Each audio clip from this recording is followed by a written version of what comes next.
my childhood was not the best, but there's so many people out there that have really fucked up childhoods. And one of the things that I noticed is those that haven't lived the hard childhood are the ones that tells me the most that it's a story worth telling. Those of us that lived through it, all we want to do is run away from it. We don't want to have to keep reliving it and stuff. And I've been dreading making these video blogs about my early years. I mean, I'm open and honest about it. If you ask me, I will tell you everything about it and stuff. It's just to have to feel it all over again, to think about it all over again,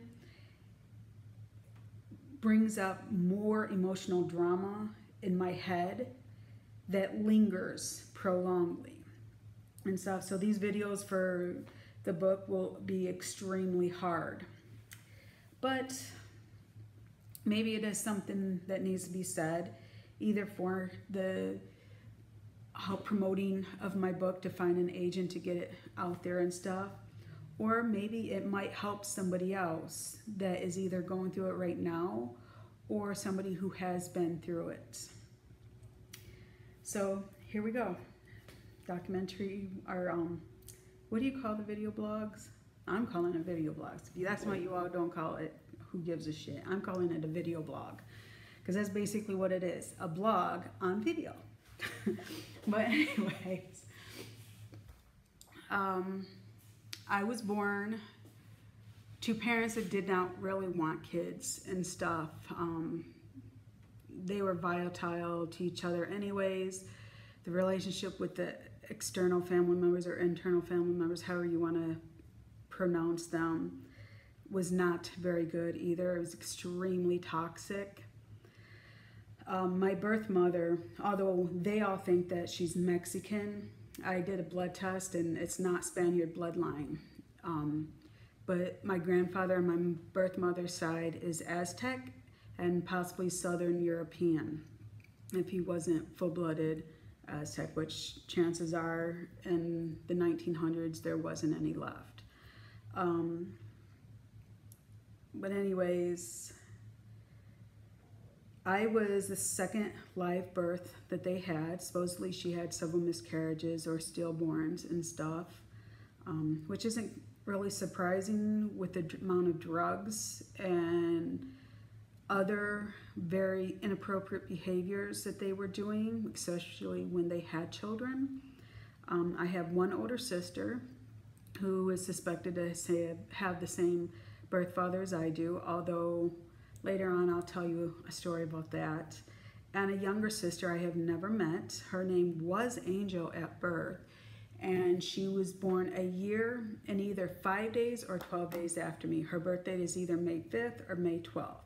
I've gotten mixed accounts as to which day she was born, but I was told that she was adopted by a doctor and his wife somewhere in Michigan, possibly in the Bay City area, which again, later on in blogs, I will cover a story about possibly meeting her. Don't know if it was her, but we'll go over that. But at this time, we all three lived with our parents, or who we thought was our parents. They did know or suspected that my birth father, Tom, was not Angel's father. The courts ended up taking us away. There's a few different stories as to what, well, let me back up to the day when I was born. I was born addicted to drugs, or at least had it in my system. My birth mother, when I finally did meet her, denied it left and right. And then eventually I did get her to confess to at least trying to kill herself with my birth father's psychiatric medicine and stuff.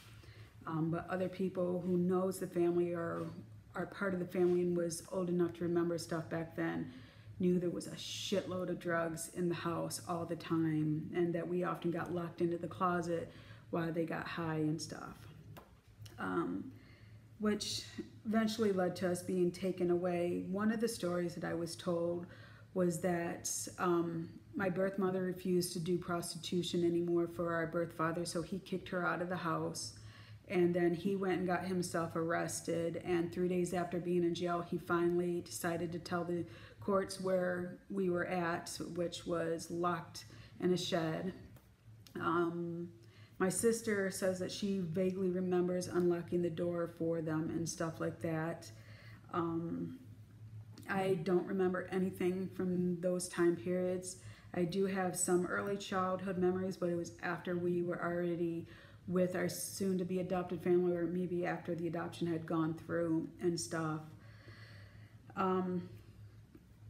But basically, no matter whose story you want to believe as to why they lost custody of us, they did lose custody of us.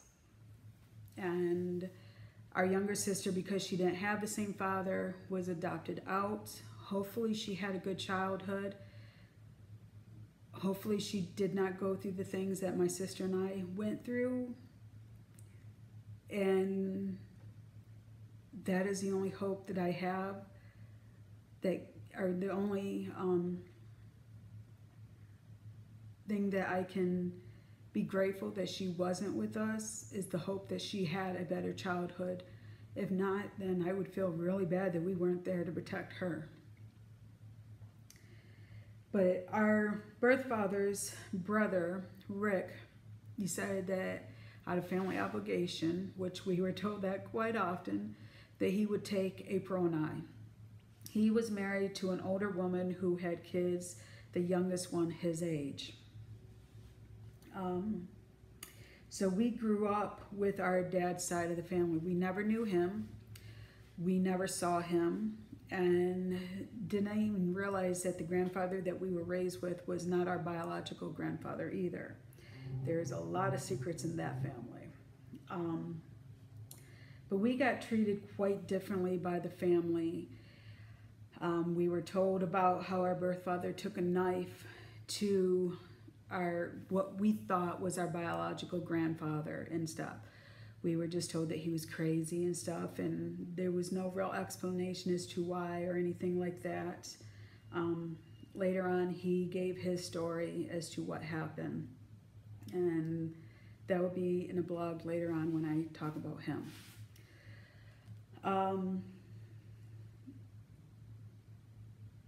We were sexually abused. For me, basically both of us, it started at the same age, but it started a year and a half earlier for my sister. I was 7 years old when it started, because that's also when I had started menstruating and developing boobs and stuff like that. And so I was sexually molested from the age of 7 until I was 13. We were beat, neglected, made to go without meals quite often as punishment, sent outside quite often, even in the middle of winter, because they didn't want to see us, or at times be forced to stay upstairs in our room, which mine had a padlock on the outside of the door. Which is kind of ironic, since I also had problems with wetting the bed until I was 13, but yet if I peed the bed, I got a beating. But if I couldn't get out of the room, how am I supposed to try to control it and stuff? So yeah, that's quite entertaining in and of itself.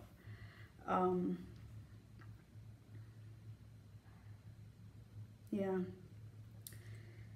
The elementary school that I went to, McGregor, didn't want to believe or didn't care about the physical abuse. I remember sitting in a classroom during a meeting with my adopted parents and the school administration and teachers, and they were discussing the abuse that the punishments, not abuse, they'd never used that word, the punishments that was being handed out and how they were extreme and stuff. And I remember Rick telling them that if he wanted to beat me with a 2x4, he was going to, and they would not stop him. And in fact, I know what a 2x4 feels like going across my back more than once, because I walked into the bathroom that was being remodeled because I had to go to the bathroom. We only had one bathroom, and I had to go. And because I went in there when the floor was torn up and there was only 2x4s, leading in there, they wanted to show me what it would feel like if I had fallen between those boards. So I got beat with it. And the school didn't do anything about it. They basically backed off. So that pretty much told me nothing would be done about it. In first grade, I was doing, to me, I thought pretty well. I was learning very much, or a lot, very much, that ain't even proper English. I was learning a lot. I was spelling words that I can't even spell today and stuff. But they were trying to control my sister and I, and they tried to keep us separate as much as possible. They played games where we were put against each other and tried to get us to hate each other and stuff. And so I was held back another year, so I wasn't a grade behind my sister. I'd be 2 grades behind.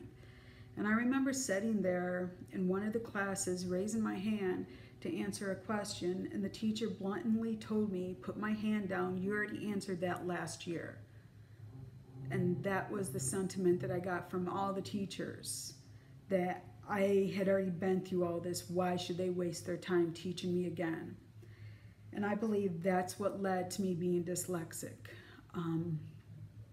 Because the years that my brain was developing and learning, both my adopted parents and the school screwed me on. I wanted to learn. School was the escape from my home life. My home life was that bad that I looked forward going to school every day. I hated it when Rick would use not going to school as a reward for him doing sexual acts to us. I would still beg to go to school and would be denied it and stuff. But to be denied an education was even worse, I think, in so many ways. Because in education, even to a child, I knew that that meant that I could succeed and move away from these people, to get away from them. And the school allowed it to happen.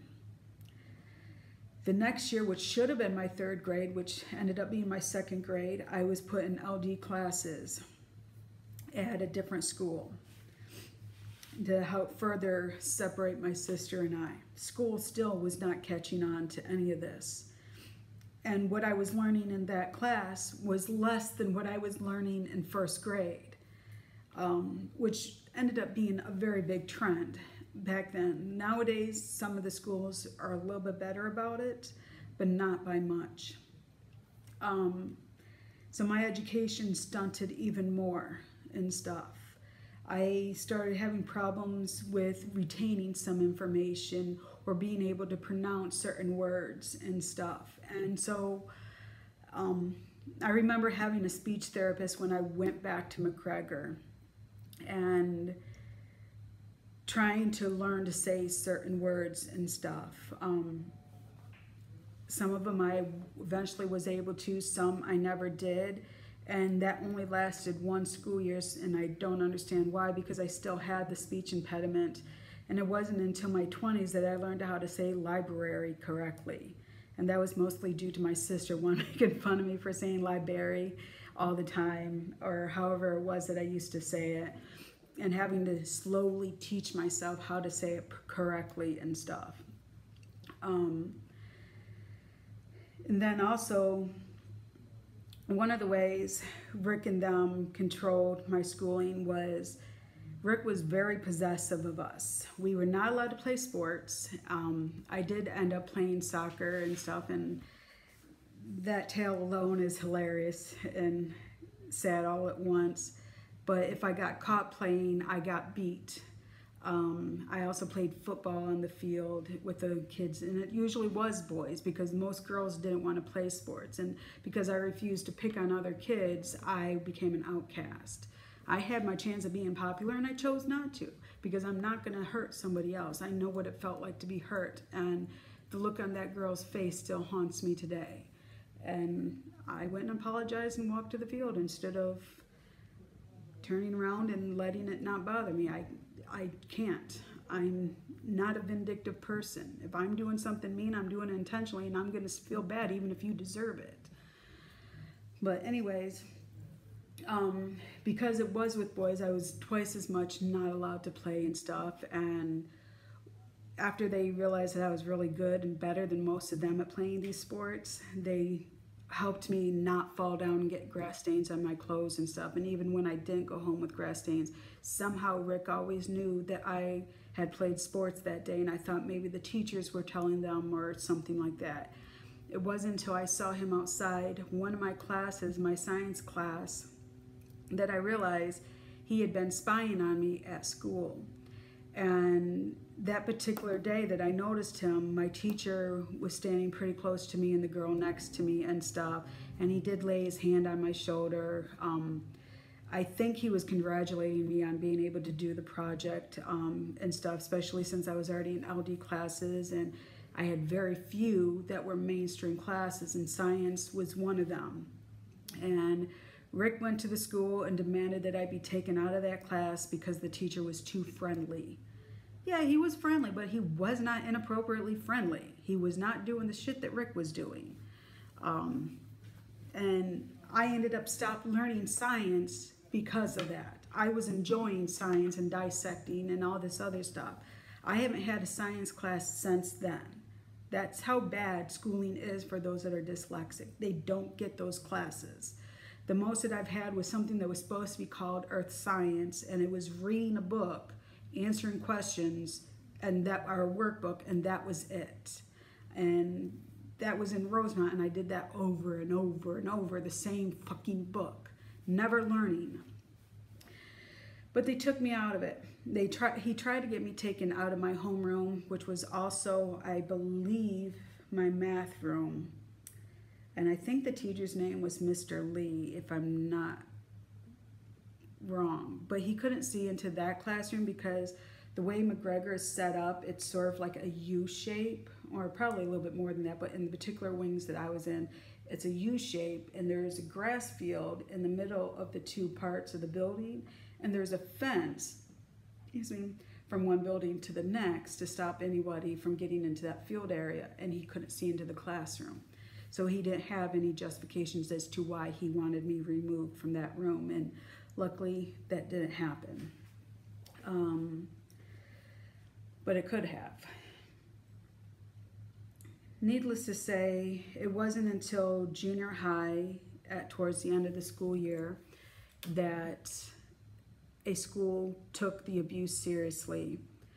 My sister had already been sent back to live with our birth father in Ohio because she did keep running away, or at least at first, she kept running away.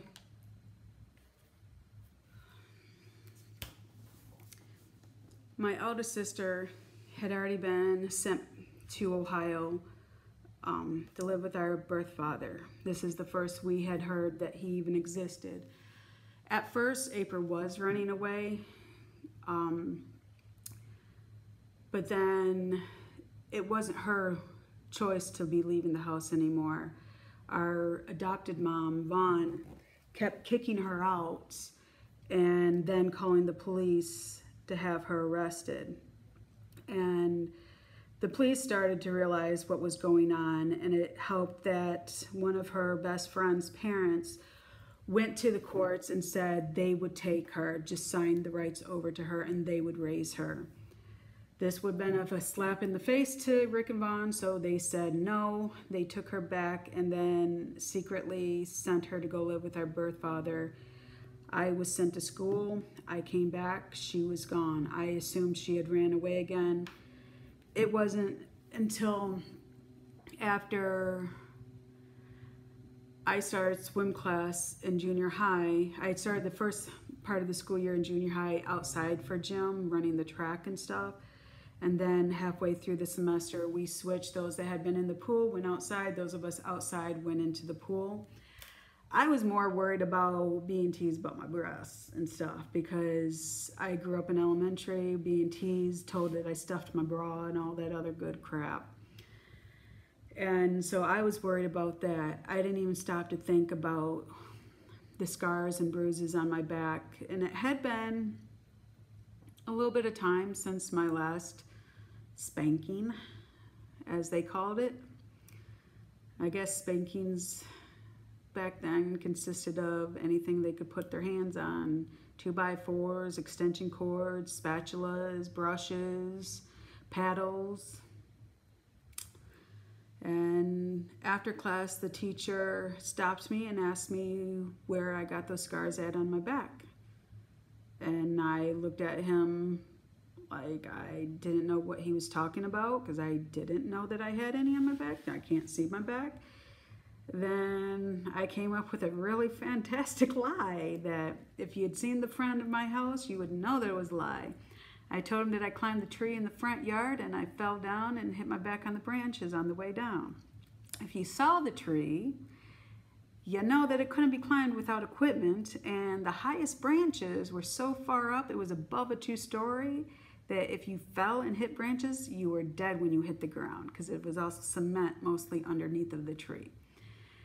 If I had been smart, I would have said the apple tree in between the houses. But for some reason, my brain went to the front yard tree. And maybe that was subconsciously trying to tell them what was going on. But I had been raised with the fear that if I spoke about the sexual abuse, that Rick would kill April, and April was raised with the same thing, that if she spoke, he would kill me.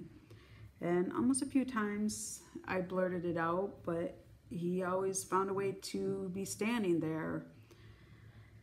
And so I got used to not saying what was going on or lying on those. I was never really good at lying, which is kind of funny that I want to work in film. Can't lie worth shit, but I want to work in film. And so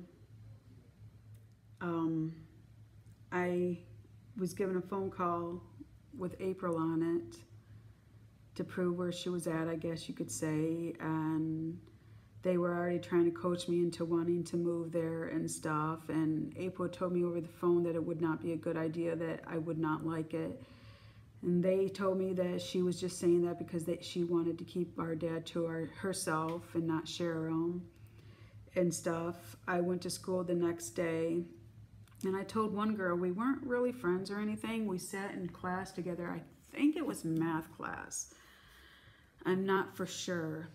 And I told her that she would never see me again. I don't know why I told her that, but that was my last day at then, I believe it was Washington Junior High. Or it might have had a different name back then. They changed their name a few times. But that was the last day I was at that school. When I got home from school, I was told to pack my stuff, that I would be leaving, that my birth father was on his way up to get me. I got to go hang out with my next door neighbor, who was my only friend, the only person I was allowed to socialize with, and went to Ohio that night. Something did snap inside of me when I crossed from Michigan to Ohio, and I wasn't afraid anymore. The only emotion I ever had until that point was fear.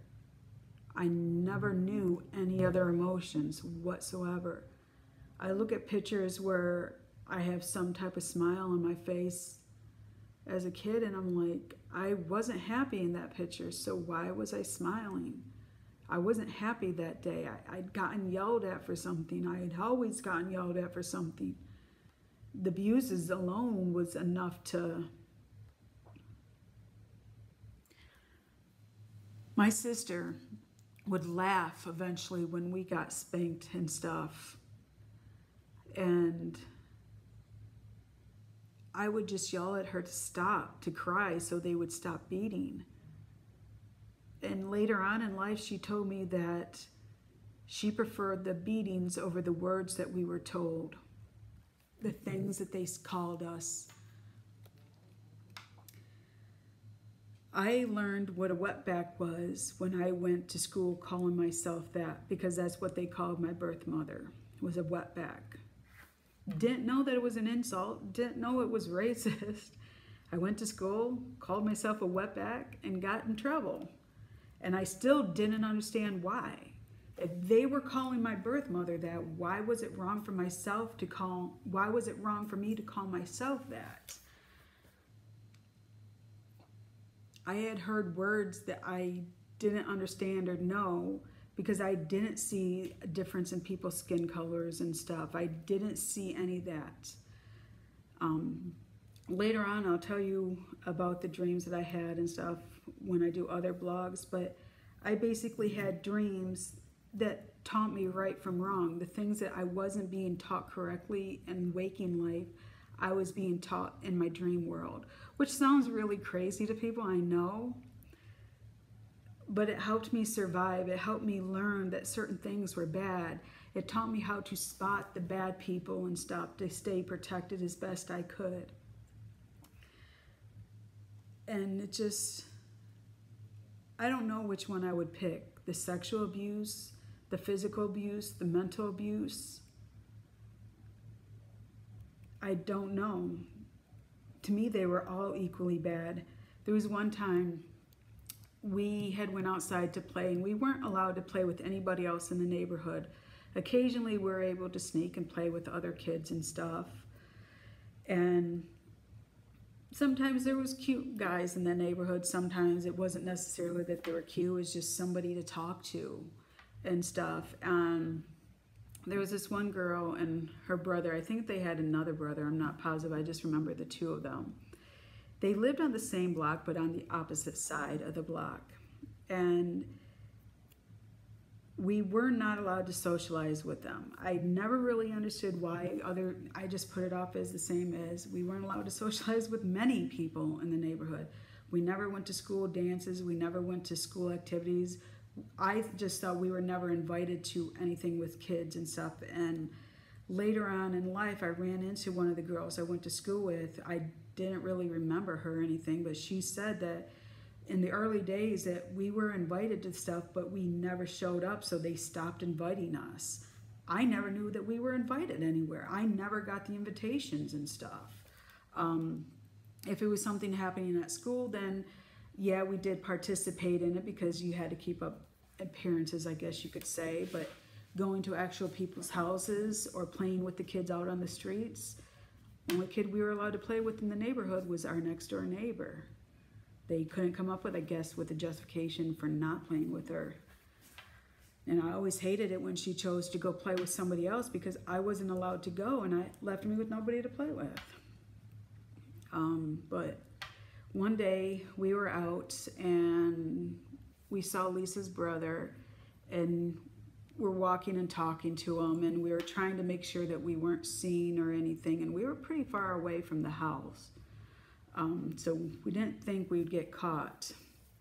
And we got home, and sure enough, Rick knew that we had been speaking to him and stuff, and we first tried to deny it and realized that wasn't going to work, so we just said that we saw him on the way, and that was it, that we weren't really socializing with him.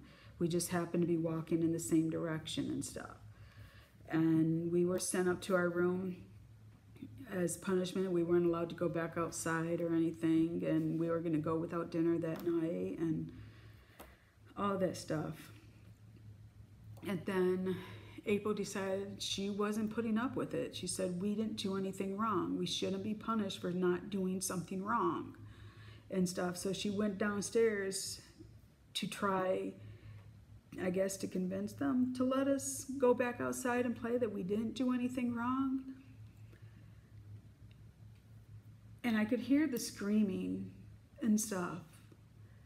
And somehow I managed to see it. I don't know how I saw it, because I was upstairs and I ended up on the floor screaming and crying. And I was screaming so loud that I know the neighbors had to hear us, even if all the windows were shut, which they weren't. They were all open.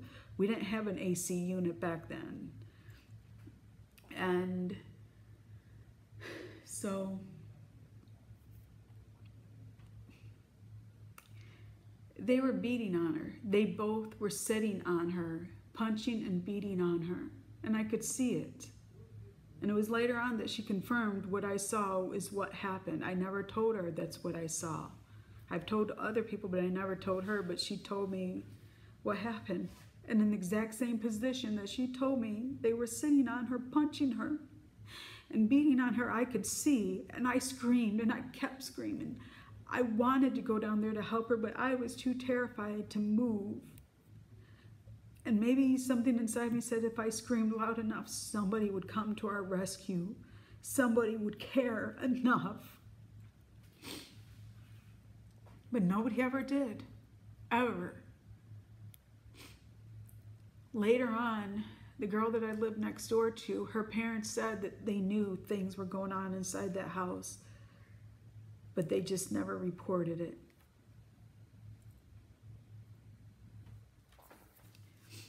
People always wonder why I put my nose in other people's business all the time, why I interject when I see something I don't think should be happening.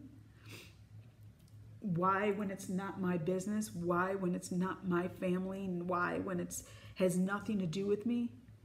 Because as that child, 7, 8, 9, 4 years old, 13 years old, doesn't matter how old, they're hoping that somebody will stick up and say something because they can't. And so I do. If I hear domestic stuff going on at somebody's house, I'm calling the cops. If I see a kid with too many bruises, I'm asking questions. I'm trying to find out why.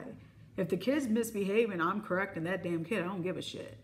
And if it's the parents overdoing it, I will correct the parents. Again, I don't give a shit. Because I know what it's like.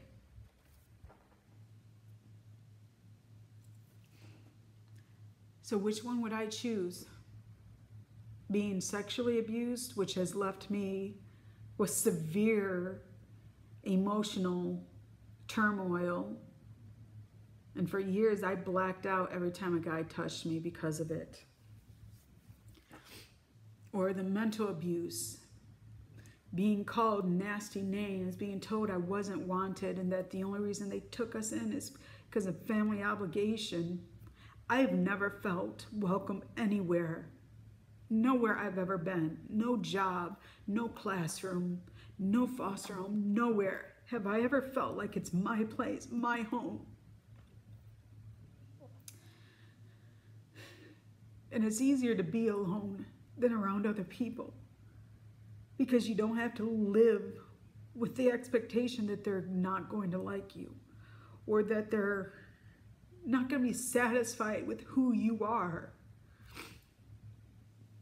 or the physical abuse that has left me with injuries that on top of other injuries has made it hard for me to function daily or to flinch every time somebody raises their hand to me. It took me years to stop doing that one. One of the times I did it as a kid, I was sitting on the couch being punished, and I think I moved or something, and Rick started yelling and screaming at me, and then he came over to me and raised his hand, and I remember balling up into a little ball. My arms up over my head, my legs up, trying to protect my stomach area and stuff, and nothing happened. I was just frozen like that. No punches came, no hitting, no nothing. I was stunned. And I peeked out and he was just standing there with this grin on his face. If, as a way a writer would describe it, is an evil smile, a sadistic smile. And he said that, did I really think that I was going to be able to protect myself? And why would I do that? And I got beat severely, and I was told if I ever raised my hands to stop him from hitting me again, it'd be twice as bad. And sometimes it was pretty bad. My sister did get more of the beatings than I did because I cowered away a lot. I remember one time she got thrown into the fridge so severely that it left a dent on the fridge.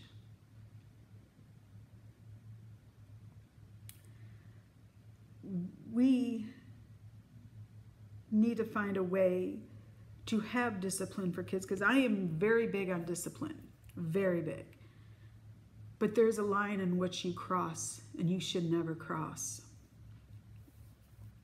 And one of the reasons I never had kids is because I do have a severe hot temper.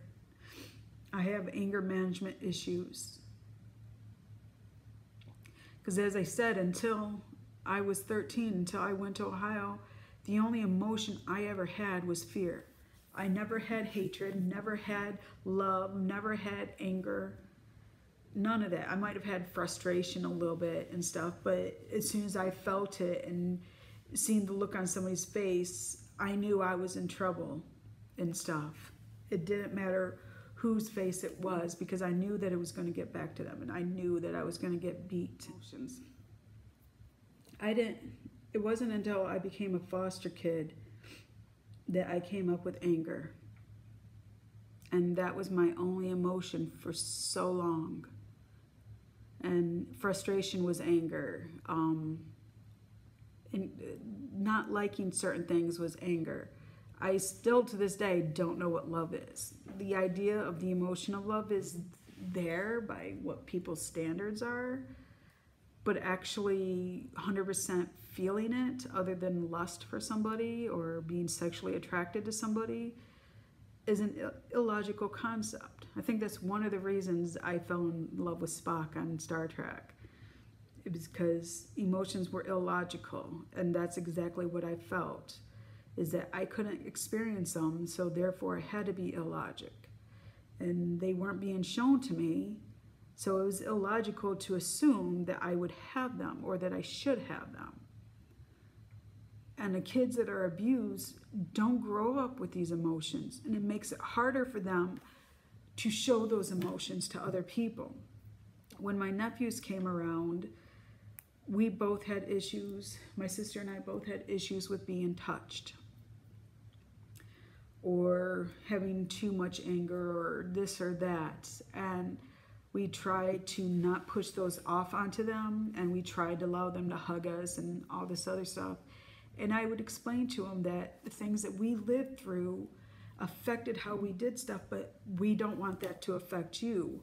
We want you to understand what is a healthy touch, that it's okay to hug somebody, it's okay to cry, it's okay to this, or this. So I'd allow them to lay on me and hug on me all they wanted, even though inside I was cringing and stuff, because I wanted to break that cycle. And that's what we need to do. We need to break the cycle of the abuse that we are passing on to the kids, because the only way to heal society is to end the cycles that we keep implanting on each other. And maybe with my book, it will help somebody to realize that they need to end the cycle, or help them to not become connected to the abuse that they are suffering, and know that they can be above it and stuff.